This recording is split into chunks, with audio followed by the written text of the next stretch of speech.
Yehezkiel pasal 43 ayat 1-27.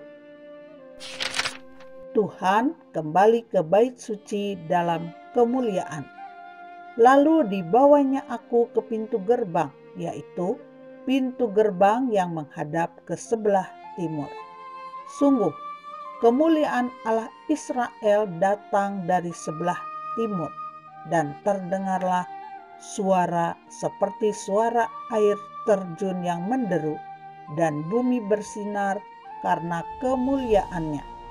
Yang kelihatan kepadaku itu adalah seperti yang kelihatan kepadaku ketika ia datang untuk memusnahkan kota itu, dan seperti yang kelihatan kepadaku di tepi sungai Kebar.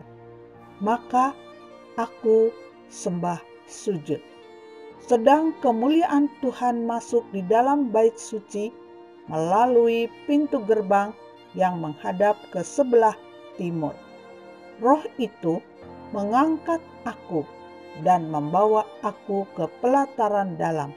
Sungguh, bait suci itu penuh kemuliaan Tuhan. Lalu aku mendengar Dia berfirman kepadaku dari dalam bait suci itu. Orang yang mengukur bait suci itu berdiri di sampingku, dan ia berfirman kepadaku, "Hai anak manusia, inilah tempat tahtaku dan inilah tempat tapak kakiku. Disinilah aku akan diam di tengah-tengah orang Israel untuk selama-lamanya.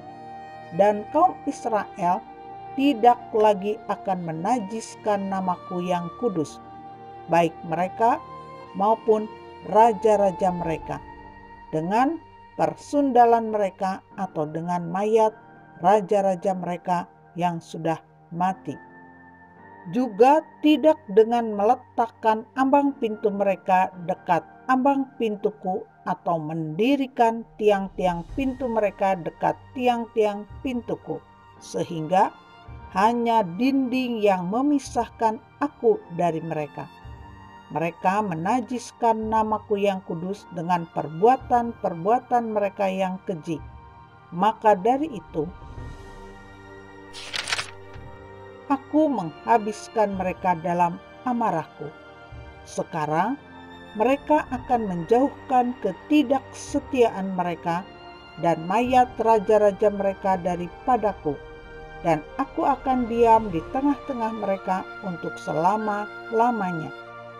Maka engkau, hai anak manusia, terangkanlah kepada kaum Israel tentang bait suci ini, agar mereka menjadi malu melihat kesalahan-kesalahan mereka, juga bagaimana bait suci itu kelihatan dan rancangannya.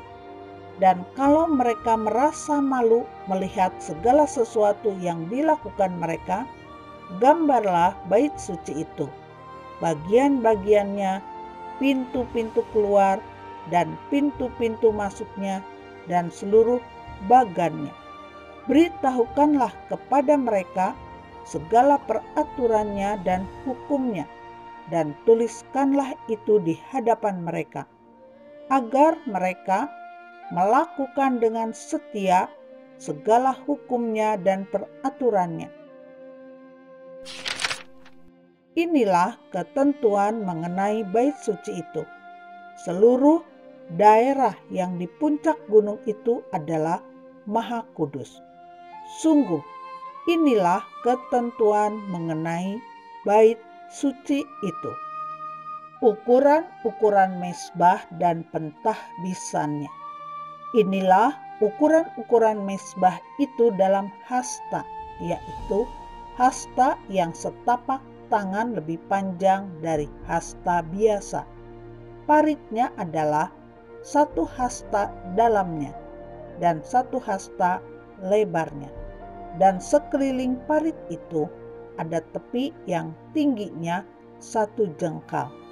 Dan inilah tinggi mezbah itu, dari parit yang di dalam tanah sampai jalur keliling yang terbawa adalah 2 hasta.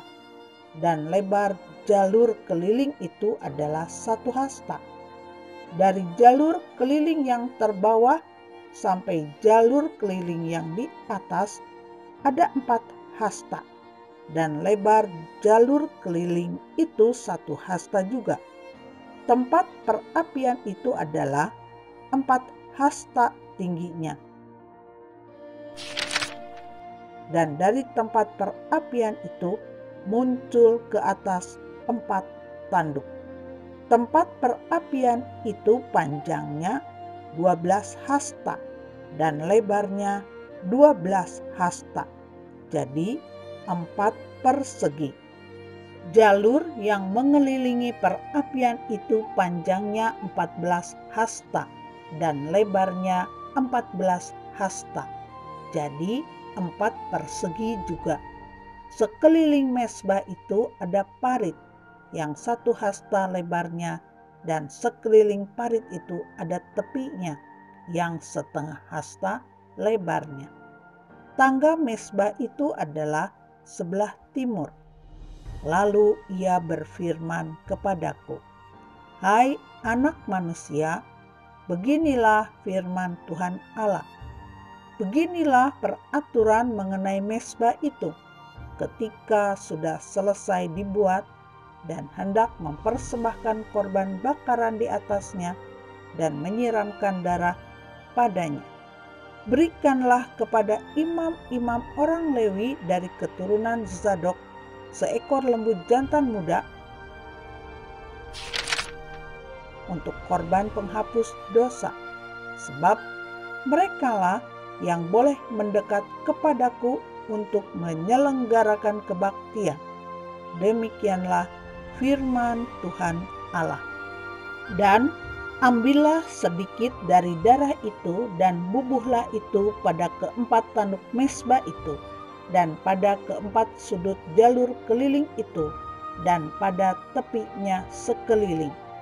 Dengan demikian engkau menyucikan mezbah itu dan mengadakan pendamaian baginya.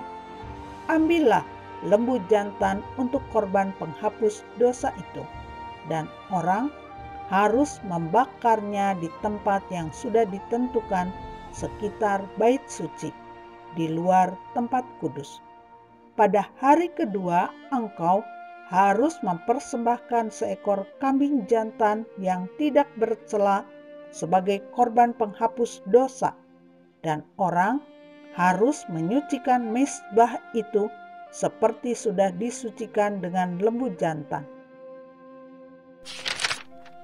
Sesudah upacara penyucian itu engkau selesaikan, engkau harus mempersembahkan seekor lembu jantan muda yang tidak bercela dan seekor domba jantan dari antara domba-domba yang tidak bercela.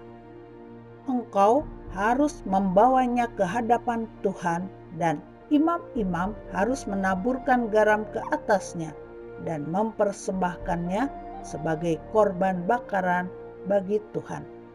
Selama 7 hari engkau harus mengolah setiap hari seekor kambing sebagai korban penghapus dosa. Harus diolah juga seekor lembu jantan muda dan domba jantan dari antara domba-domba yang tidak bercela. 7 hari lamanya mereka harus mengadakan pendamaian bagi mezbah itu serta mentahirkannya, dan dengan demikian mentahbiskan mezbah itu. Sesudah hari-hari itu berakhir, maka pada hari ke-8 dan seterusnya imam-imam akan mengolah korban-korban bakaranmu dan korban-korban keselamatanmu di atas mezbah itu, dan aku akan berkenan kepada kamu. Demikianlah firman Tuhan Allah.